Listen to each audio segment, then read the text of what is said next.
11월 18일입니다. 사사기 8장 22절에서 35절까지 말씀, 기드온의 잘못이라는 제목으로 말씀드립니다. 이제 기드온이 소수의 병사들 300명을 데리고 13만 5천 명이나 되는 그 연합군들, 미디안의 연합군들을 참 이렇게 다 멸망시켰죠. 전쟁에서 완전한 승리를 거둔 후에 이스라엘 백성들이 기드온에게 왕이 되어달라고 요청합니다. 장군께서 우리를 미디안의 손에서 구하여 주셨으니 우리를 다스리시고 대를 이어 아들과 손자가 우리를 다스리게 하여 주십시오.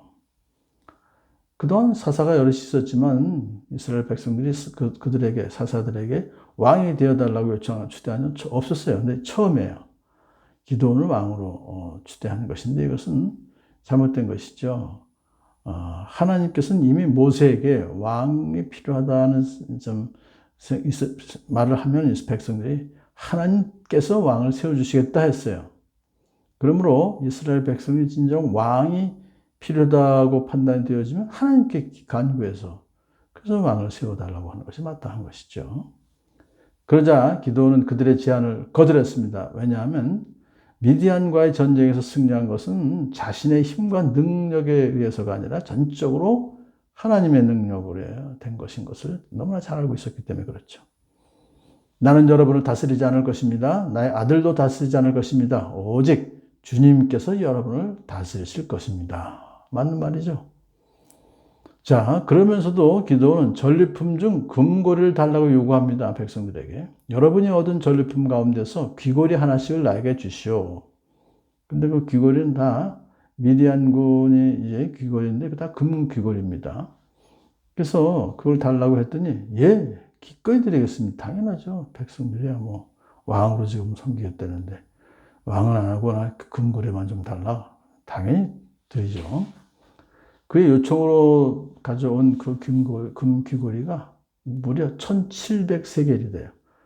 이것은 한 세겔이 11.4g이기 때문에 21.38kg이에요. 이것을 돈으로 따지면 약 15억 원어치나 되는 그런 금을 이제 그가 자기 개인의 소유로 한 거예요. 그것은 사실 하나님께서 금지한 것입니다. 왕은 권력을 이용해서 자신을 위해서 은금을 모으면 안 된다. 근데 자기가 왕도 아니면서 권력이 있었으니까 이용해서 금을 모았잖아요. 그건 잘못한 것입니다. 근데 그 기드온은 그 밖에도 이미 초승달 모양의 장식품도 갖고 있었고 미디안 왕들이 입었던 자주색 옷과 폐물들, 사슬들도 갖고 있었어요.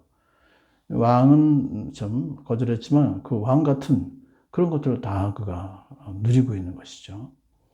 거기에 반해서 모세는 미디안 족속과 싸웠어요. 그래서 승리했지만 전리품을 취하지 않고 백성들에게 나눠주었고 군대 장관들이 가져왔던 금패물도 다 하나님께 드렸어요. 그러나 기드온은 하나님께 드리지 않고 자기 것으로 했던 것이죠. 자, 그런데 기드온이 이것들을 가지고 에봇 하나를 또 만듭니다. 이게 또 문제예요. 에봇은 원래 대제사장의 예복 아닙니까? 그런데 자기를 위해서 에봇을 하나 만들었단 말이에요. 그리고 자기 성읍에 두었습니다. 그러면 결국 백성들이 그 실로에 있는 성막에 가서 제사 드리는 것이 아니라 그 자기 기드온의 성읍이 오브라인데 오브라에서 제사를 드리며 하나님의 뜻을 구했어요. 그 결과 온 이스라엘이 그곳에서 그것을 음란하게 섬겨서 그것이 기드온과 그 집안의 올가미가 되었다라고 기록했어요. 그러니까 음란하게 섬겼다는 것은 그것이 결국 에봇이 우상이 됐다는 것이고 기드온의 그 에봇이라는 것은 결국 그걸 섬겼다는 얘기는 기드온을 우상으로 섬겼다. 그러니 얼마나 참 이게 하나님께 부끄러운 일입니까? 기드온이 결국은 바알을 무너뜨렸던 기드온 아닙니까? 근데 배교에 결국 앞장을 서게 되는 결과가 나온 거예요. 그렇지만 여하튼 미디안은 이스라엘에게 복종해서 기드온이 40년 동안 살았습니다. 그 후에 그 땅에 전쟁이 없이 평안했다.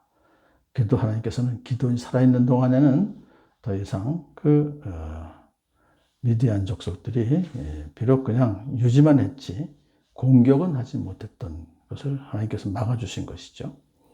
자, 기드온이 자기 집으로 돌아가서 살았는데 아내가 많아서 친아들이 70명이나 되었습니다. 아내가 많다는 것도 문제가 되는데 또 세겜에 있는 첩과의 사이에서 아비멜렉이 태어났어요.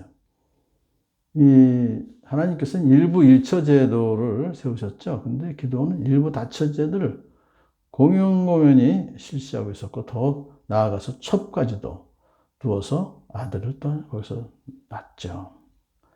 기드온이 비록 왕은 거절했지만 왕과 같은 그런 호화스러운 삶을 살았고 영적으로도 매우 타락한 삶을 살았던 것이 그의 잘못이죠. 자, 그 첩들 중에서 이제 세겜에 있는 첩이 낳은 아들을 아비멜렉이라고 하는데 그 이름이 뜻이 아버지는 왕이시다. 그런 뜻이에요.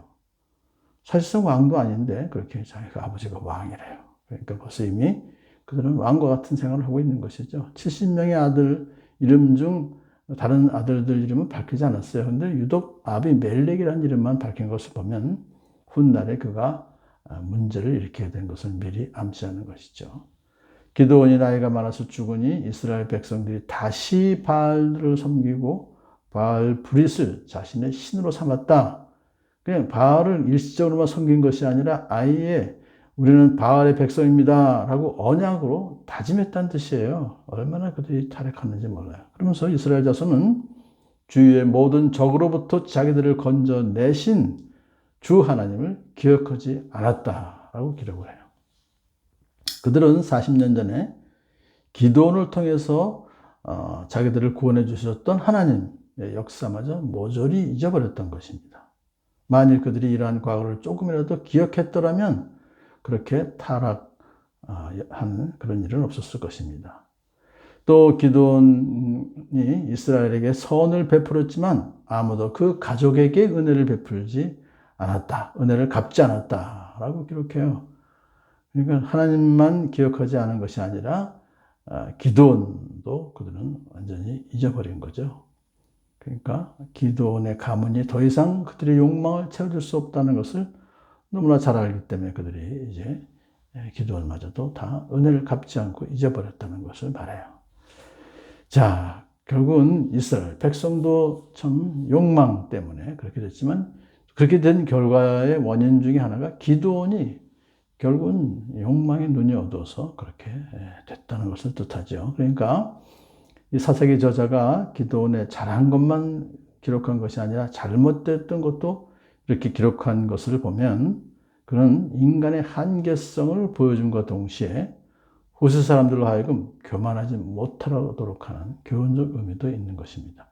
아무리 위대한 신앙도 넘어질 수 있다는 것을 여기서 말하고 사도 바울도 잘 알죠. 선줄로 생각하는 사람은 넘어질까 조심하라. 오늘도 우리가 이 말씀 기억하면서 기드온의 잘못이 우리의 잘못일 수 있다는 것을 또한 기억하면서 더욱더 근신하여 깨어 기도하는 저와 여러분들을 축복합니다.